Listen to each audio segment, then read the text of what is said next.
The party had already ended, and everyone had gone home when I suddenly found myself pressed against my bedroom wall, his hand tangled in my hair, and his lips crashing onto mine like he'd been waiting the entire night to finally lose control.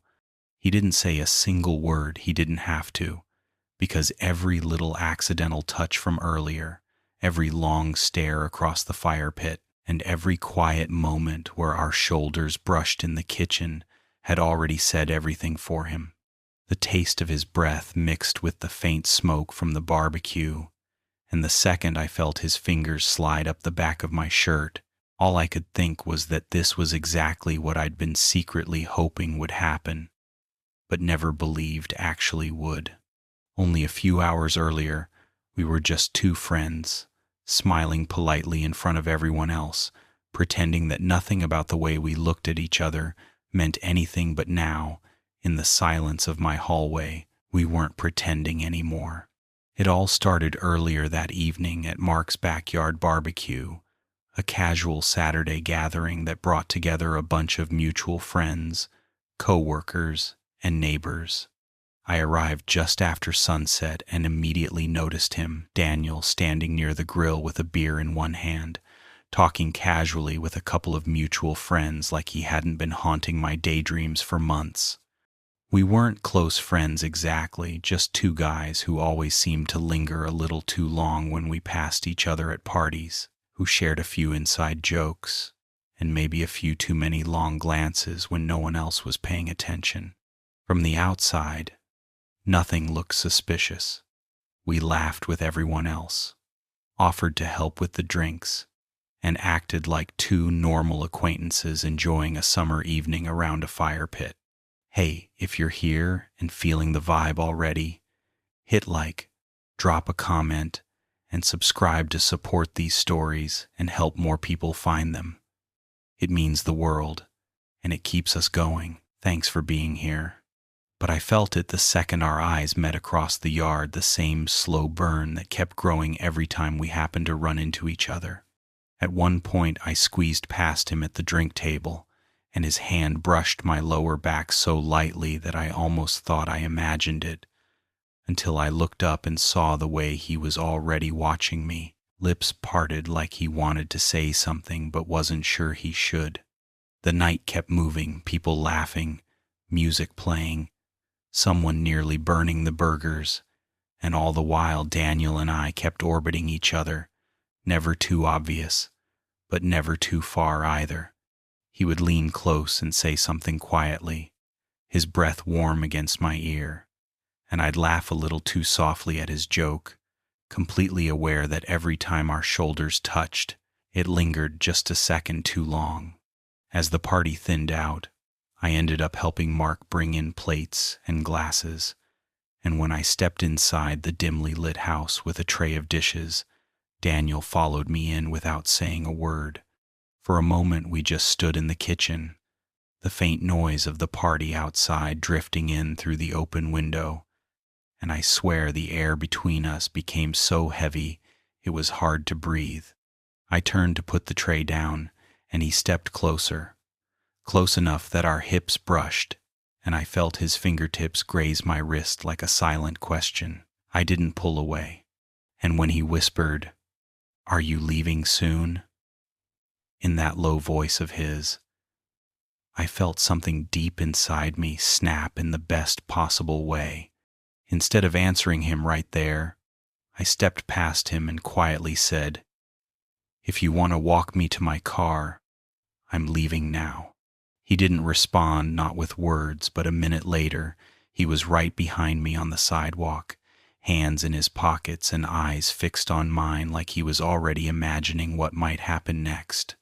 We talked about nothing on the walk, just silly party gossip and half-finished jokes. But every step brought us closer to my front door, and by the time I unlocked it, he didn't even wait for an invitation. The moment I stepped inside, he closed the door behind us and pressed me against it, like he'd finally run out of patience. The second the door clicked shut behind us, Daniel's hands were already on my waist, sliding under my shirt like he'd spent the entire night fighting the urge to touch me and finally couldn't take it anymore. His lips crashed into mine with this mix of hunger and relief that made me gasp into his mouth, and when he heard that sound, he groaned softly and pressed me harder against the wall, like he needed to feel every inch of me at once. I wrapped my arms around his neck, tugging him even closer, and he nipped gently at my bottom lip before deepening the kiss slow and messy, tongues sliding together as if we'd skipped past every step of being polite and gone straight into "I need you now." His fingers wandered up my spine, tracing every inch with deliberate pressure, and each touch sent another wave of heat through my entire body until I was pressing against him like I couldn't get close enough. He broke the kiss just long enough to whisper against my mouth, "You have no idea how hard it was watching you all night." And the raw frustration in his voice made my knees weak. Before I could even reply, he dipped his head and started kissing down the side of my neck, slow, warm, unhurried kisses that turned into gentle bites when I let out a quiet moan. I could feel his breath against my skin as he murmured, "Every time someone else made you laugh tonight, I wanted it to be me. Only me." The possessiveness in his words sent a shock straight to my core, and I tangled my fingers in his hair, whispering, "It's always been you." That clearly did something to him, because he pulled me off the wall just enough to back me toward the bedroom, kissing me between each slow step like he couldn't decide whether to move faster or memorize every inch of me right there in the hallway. His hand slid down to grip my hips, pulling me flush against him, and the low groan he let out when our bodies pressed together sent a full-body shiver up my spine. By the time we reached the bedroom door, he lifted me just slightly enough for my back to meet the wall again, and kissed me harder, tongue teasing mine while one hand slipped under the hem of my shirt and moved slowly up my stomach. "Take this off," he breathed against my lips, and the way his voice cracked on those 3 words made me tremble as I lifted my arms and let him pull my shirt over my head. His eyes darkened as they moved over my bare skin, and for a second he didn't even move, he just stared, chest rising and falling in shallow breaths before he said, "You're even better than I imagined." The confession hit me harder than any kiss, and when he leaned down and pressed his lips to my collarbone, kissing slowly across my chest, I let my head fall back against the wall with a shaky exhale. His hands were everywhere, gliding over my ribs, gripping my waist, sliding down to the back of my thighs, and I could feel his fingers tightening with every soft moan that escaped my mouth. We were both breathing hard now, and when I finally pushed him back a step, gripping his shirt and whispering, "Your turn," he smirked and stripped it off in one smooth motion, stepping close again so our bare chests brushed in the warm dark of the room. For a second we just stood there, chests pressed together, foreheads touching, catching our breath like we were trying to slow down, but then he whispered, "I don't want to slow down." And with that, he kissed me again, deep and rough and desperate, while guiding us slowly toward the bed, his hands never leaving my skin, every touch making it harder to think about anything except how good he felt. Just as the back of my knees hit the edge of the bed and Daniel pushed me gently down onto the mattress, his lips still moving hot and slow against mine, something completely unexpected happened. From down the hall came a loud knock on the front door. We both froze instantly, breathless, and still stuck in each other's arms, staring at one another like 2 people who had just been caught doing something we weren't supposed to.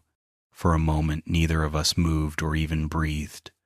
My shirt lay on the floor beside the bed, and his hands were still pressed firmly against my waist when another knock echoed through the hallway, this time followed by someone's voice calling, "Hey, are you awake?" It was Mark's voice, the same friend who hosted the party. Daniel's eyes widened in pure panic, and for a split second I had to slap a hand over his mouth to keep him from laughing out loud. We both stared at the bedroom doorway in total silence, adrenaline replacing the heat for just a moment as Mark called out again. "You left your jacket in my car. I was just dropping it off." Daniel leaned down, lips still inches from mine, and whispered, "You didn't answer the door, so he thinks you're asleep." I nodded slowly, still half panting from the kiss, and he smirked this wicked little grin and whispered, "Then let's stay quiet and finish what we started." Another soft knock came, one final polite tap. Then we heard footsteps fading back down the porch and the sound of a car door closing. The second the engine started and drifted away, Daniel's shoulders finally relaxed, and the look he gave me when he turned back made every bit of heat rush straight back to my stomach. He didn't even give me a chance to breathe before he said in a low, rough voice that made my entire body ache, "Now where were we?" He pushed me gently back onto the bed, and as he climbed over me again, his hand slid behind my knee and pulled my leg up around his waist while his mouth found mine with even more hunger than before. This time there was no hesitation. He kissed me hard, tongue sliding against mine while his fingers trailed down my side in slow, claiming strokes, and the fact that we'd almost been caught only made the tension snap even tighter between us. He pressed his forehead against mine, breathing hard, and whispered, "I don't want anyone else knocking on that door. I want it to be just you and me, all night." And I pulled him down and kissed him like I wanted the exact same thing because I did. The moment the sound of Mark's car faded completely, Daniel's mouth was back on mine, only this time everything felt different. There was no more uncertainty, no more polite pretending, just raw, burning need that had finally broken through the surface after months of holding back. He pushed me gently down into the sheets, his fingers sliding up my thigh and slipping beneath the waistband of my jeans in one slow, confident motion that made me gasp his name against his lips.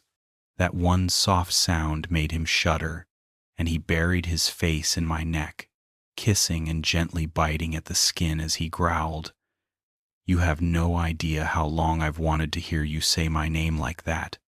I tangled my fingers in his hair, pulling him closer as he kissed down my chest, his lips leaving a heated trail across my skin, and every time I let out the smallest moan he responded with another slow, deliberate kiss like he was learning every part of me through touch alone. He unbuttoned my jeans carefully, almost reverently, and when I lifted my hips to help him slide them down, his eyes darkened with so much desire it made my whole body tremble. For a second he just paused, hovering over me with his hands still wrapped around my waist, and whispered, "Are you sure you want this?" I reached up, cupped his face with both hands, and pulled him into a kiss that left no doubt at all. And when I whispered, "I want everything with you," he let out a shaky breath that sounded like relief and hunger all at once. He started kissing lower again, taking his time, his hands gripping my thighs in a way that made it absolutely clear he'd been imagining this moment over and over. Every slow movement made my pulse race faster and faster, and when he finally brushed his lips against the inside of my thigh, I felt his breath hitch, like he could barely control himself anymore. I let out a soft please without even meaning to, and the second he heard it, he looked up at me through dark lashes and said, "I love hearing you beg." The honesty in his voice made heat flood every inch of me, and I could only grip the sheet tighter as he moved back up and kissed me again, deep, slow, and completely consuming. He pressed our hips together, groaning softly at the contact, and whispered against my mouth, "If we keep doing this, I'm not going to be able to stop." I wrapped my legs around his waist and pulled him even closer, lips brushing his ear as I whispered, "Then don't stop." And with a low sound, that made my heart slam against my ribs. He kissed me harder than he ever had before, his hands sliding down my sides, his body pressing me into the mattress in a way that made it absolutely clear that this night was going to change everything between us. By the time the room finally went quiet, we were lying tangled in the sheets, breathing hard and holding on to each other like we were afraid that letting go might make the whole thing disappear. Daniel's arm was draped across my chest, his fingers tracing slow, gentle patterns against my skin, and every now and then he'd press a soft kiss to my shoulder, like he still needed to convince himself that this wasn't some kind of dream. I turned my head and found him already watching me, his eyes softer now, no less intense, just full of something that felt deeper, heavier, more real than anything I'd ever expected to see from him. For a moment we didn't say anything. We just stayed close, absorbing the quiet warmth settling between us, like all the months of tension had finally cracked open and wrapped around us in something steady and solid. He let out a shaky breath and whispered, "I hope I didn't mess things up tonight." I blinked at him, surprised, then reached up and brushed my fingers through his hair as I said, "You didn't mess anything up. You finally fixed it." The smile that stretched across his face at those words was small, but it made something deep in my chest tighten in the best way. He leaned in slowly, pressing a gentle kiss to my lips, not rushed, not hungry this time, just soft and grateful, and when he pulled back, he murmured, "I've wanted to kiss you like that for so long I almost gave up." I shifted closer, resting my forehead against his, and admitted, "You really think I didn't feel the same way?" He laughed softly and shrugged, sliding his hand down to rest over my heart like he was checking to make sure it was still beating. "I didn't want to assume," he said quietly, "but I kept hoping you might. One day." I caught his hand and held it against my chest, letting my heart answer for me in the steady rhythm beneath his palm, and the way he closed his eyes for a second made me wonder if that simple contact was the thing he'd needed most. We stayed like that, tangled together, whispering small confessions in the dark, like how he used to watch me at parties and count every time I smiled, or how I once changed seats just to sit closer to him without anyone noticing. Every little truth brought us closer, and soon he pulled me fully against him, softly kissing my neck as the last bit of tension melted away. The room was still warm from everything that had happened, and the soft glow from the hallway light framed Daniel's face as he whispered, "Will you let me stay tonight?" I smiled, kissed him again, and answered, "I'm not letting you go anywhere."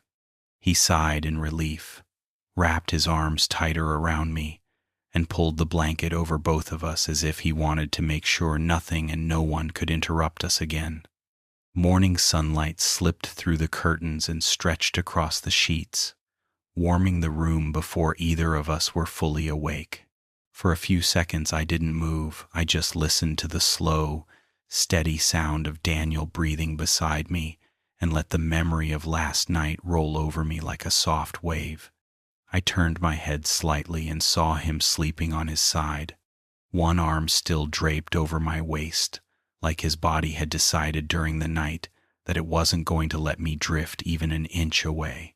His hair was a little messy, his lips were still slightly swollen from all the kissing, and the soft rise and fall of his chest made something bloom deep in my chest, something calm and tender that felt a lot like finally.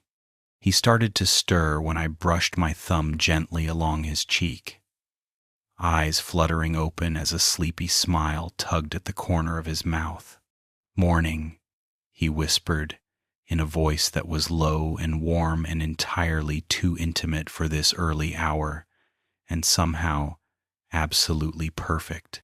"Morning," I answered, and before I could even think of something else to say, he leaned forward and pressed a slow, lingering kiss to my lips, like he wanted that to be the very first thing we shared today. When he pulled back, still close enough for our foreheads to touch, he smiled and said, "Last night wasn't a mistake, right?" I let out a quiet laugh and shook my head, threading my fingers through his and resting our joined hands over my heart. "It wasn't a mistake," I said softly. "It was something that should have happened a long time ago." The relief on his face was immediate and unmistakable. He shifted even closer and mumbled, "I wasn't sure what you'd say when we woke up. I kept thinking you might regret it." I turned his chin gently so he had no choice but to meet my eyes, and I kissed him again, slow, reassuring, full of every unspoken truth neither of us had been brave enough to voice before now. After a while, we slipped out of bed and made coffee in the kitchen, moving around each other with that quiet, familiar ease we'd always had, except now every brush of our fingers, every accidental bump of shoulders carried a new warmth, a new energy that felt more like a promise than an accident. At one point, Daniel stepped behind me and wrapped his arms around my waist as I poured coffee into 2 mugs, resting his chin on my shoulder like he didn't want there to be any distance between us, not even for a second. He murmured, "You realize I'm never going to be able to look at you the same way again, right?" And when I turned to face him, he was smiling wide and real and completely unguarded. "Good," I whispered, brushing my lips against his, "because I don't want you to." We spent most of the morning on the couch, legs tangled under a blanket, sipping coffee and laughing about how close we came to being caught last night. Every time one of us brought up the sound of Mark's voice outside the door, the other would burst out laughing and then, without even thinking about it, lean in for another kiss like we still couldn't believe we were finally allowed to do that. At one point, Daniel pressed a sleepy kiss to my temple and said, "You know he's going to ask why I never made it back to the party," and I laughed and answered, "Just tell him you got distracted." Daniel grinned and rested his head on my shoulder, his fingers tracing lazy circles across my thigh under the blanket. The sun climbed higher, and the quiet backyard flickered with bright morning light, but inside everything stayed calm, safe, and warm. We talked about little things, weekend plans, work, how weird it was going to feel standing next to each other at the next party and trying to act normal. Daniel shifted a bit so he could look at me fully, and in a softer voice he said, "I don't actually want to pretend anymore." That stopped me for a second, not because it scared me, but because of the way he said it, full of quiet confidence and careful honesty. I set my mug down and turned completely toward him, brushing my thumb along his jaw. "You won't have to pretend," I said, holding his gaze. "Not with me. Not ever again." He let out a long breath, shoulders relaxing, and then gave me this soft, satisfied smile that made me wonder how I could have gone this long without seeing him like this. He leaned in and kissed me slow and sweet, and when we pulled apart, he rested his forehead against mine and whispered, "Good, because last night, that wasn't just a moment for me. It felt like the beginning of something." I swallowed hard, letting those words settle in my chest, and answered, "It is the beginning." He pulled me back into his arms and held me there like he believed it, which made me believe it even more. The rest of the day passed in soft, quiet moments that felt more like pieces of a new routine than the aftermath of a one-time night. Daniel stayed while I cooked a simple lunch, leaning against the counter and stealing little kisses between chopped vegetables like he couldn't help himself. After we ate, he helped wash the dishes, and at one point reached over and flicked a bit of soap suds onto my cheek, just to make me laugh, before wiping it away with his thumb and kissing me again like it was the most natural thing in the world. Nothing about it felt rushed or strange. If anything, It felt like we had finally stepped into the version of ourselves that had been waiting just beneath the surface all along. Later in the afternoon, he finally stood near the front door, jacket in one hand, and that soft, slightly shy smile on his lips. I should probably head home and grab a shower before people start wondering where I disappeared to, he said, though he didn't make any move to actually leave. I took a step forward, slipped my hands around his waist, and said, "You know, you can come back tonight, if you want." And the way he lit up at those words, eyes soft, shoulders relaxing, told me everything I needed to know.